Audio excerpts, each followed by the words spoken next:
Pouvez-vous le croire? Les 3 coups de bec d'un moineau ont ressuscité un nouveau-né mort. En 1995, un bébé garçon naît avec le corps entièrement bleuâtre. Au moment où le médecin s'apprêtait à le couvrir d'un drap blanc, un moineau s'est posé sur la poitrine du bébé et a donné 3 coups de bec vigoureux. Plus étrange encore, le moniteur s'est remis à enregistrer des battements. Ce garçon, à qui un oiseau avait offert une seconde vie, pouvait désormais communiquer avec les oiseaux. À 5 ans, il débranchait toutes les prises électriques de la maison pour construire des nids d'oiseaux dans le grenier. À 28 ans, il est devenu professeur d'ornithologie, transmettant sa passion pour les oiseaux à travers ses connaissances. Mais les rouages du destin ont commencé à tourner en sens inverse lorsqu'il a découvert le premier jet bleu mort subitement. En réalité, une tour de signaux à haute fréquence avait été construite à proximité, et les radiations émises dépassaient gravement les normes, provoquant la mort mystérieuse des oiseaux dans un rayon de 10 km. Cet homme, qui s'était brouillé avec sa famille pour protéger les oiseaux, s'est présenté devant la société de télécommunications pour protester, mais a été chassé par des agents de sécurité armés de fourches anti-émeutes. Sans autre recours,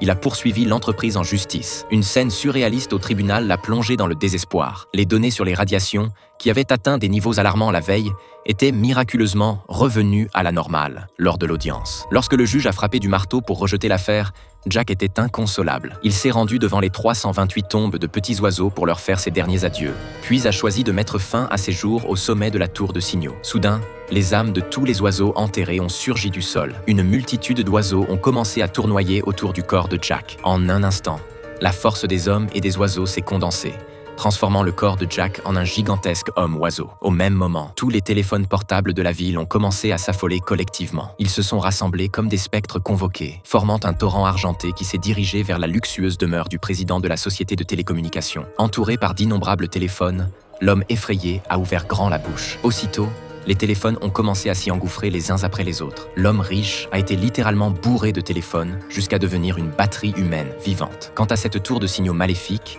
elle se tordait et s'effondrait sous les griffes mécaniques géantes incarnées par les âmes des oiseaux.